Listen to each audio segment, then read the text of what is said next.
Hello, this is Gary at Jack Raven Bushcraft. Thank you for watching our video. This week I'm going to talk about wedges and how they can be useful to us in a bushcraft setting.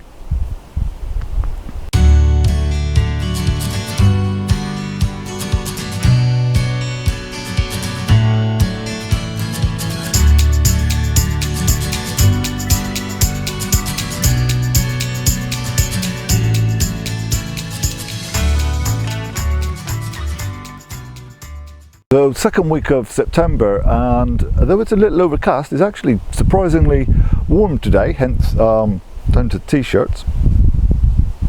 What I thought I'd like to do with you is just show you how to make a wedge and then how to use one.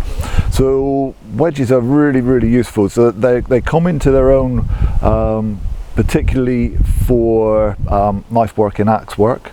So I'm going to make a small wedge today from this little piece of hazel, but they do scale up. So on our axe workshop we'll make wedges out of pieces of wood that kind of diameter, and we use those to split down trunks of trees to try to make planks, that kind of thing. So they're great for axe work. They're also really good for knife work, particularly if you're splitting wood down to produce kindling or feather sticks, that kind of thing. And sometimes your knife can become stuck in there, and that's when your wedge is going to come out. Now of course it means that you either have to have made your wedge prior to your knife getting stuck, or you need to have some other kind of cutting tool with you to allow you to make that wedge. Really easy way to do it against a stump like this is so stand up alongside your stump. So I'm right-handed, I've got my right leg against the stump, as opposed to kind of being forward facing with it. I very much prefer to be side on to my stump, and so I'm holding the stick here in my left hand, and what I'm going to do is just kind of go up and down with my knife. Now if I stay where I am, every time I go down I'm going to punch the stump, and that's going to hurt. So instead I'm just going to step back a little bit. So now when I go down, my hand is missing the stump, and I'm going to keep my knuckles intact. From here I guess I could have done that and just twisted around, but that's not good for your spine, and so you always want to be comfortable when you're doing anything in bushcraft. Make sure that it's a nice comfortable body position. So I just step back here, and this arm is just going to go up and down. So the hand with the knife up and down on a vertical plane, a bit like a piston. So I could potentially hold the stick vertically and try to make an angled cut by putting the knife at an angle, but that's always making the stick a little unsteady. Whereas what I'm going to do here is to make the cut is change the angle of the piece of wood. So this is kind of quite a common thing when you're working with hand tools.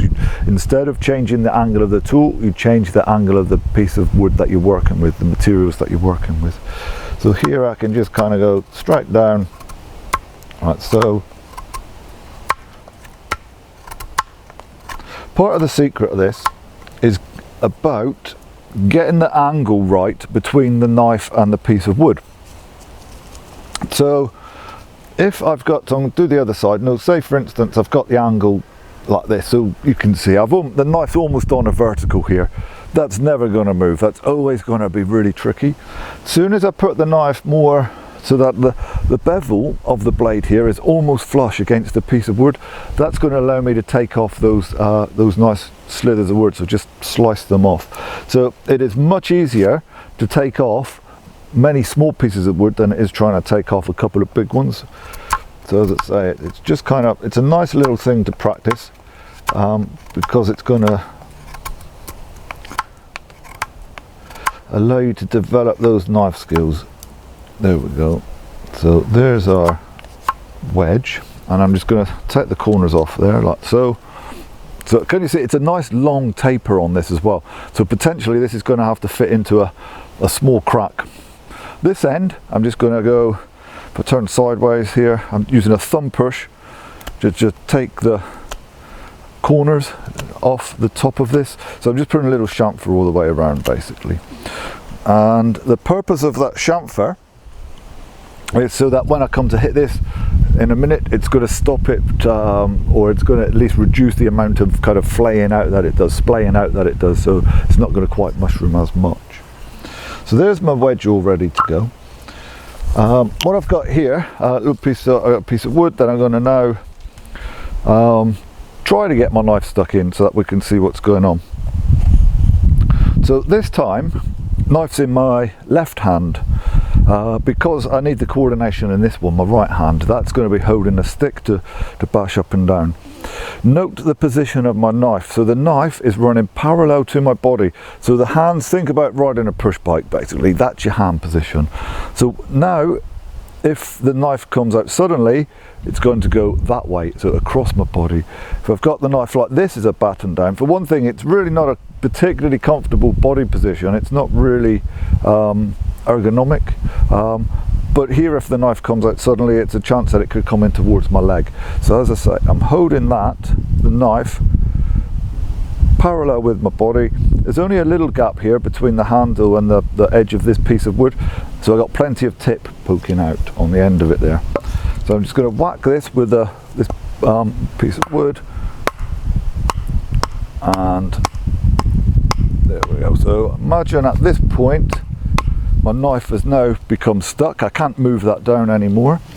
So what I can do is take the wedge, put the wedge in this little split, and basically I'm going to let the wedge do the work here, and so take the strain from my knife. So I'm just going to tap down with that a little bit until it comes loose. So now my knife can come out.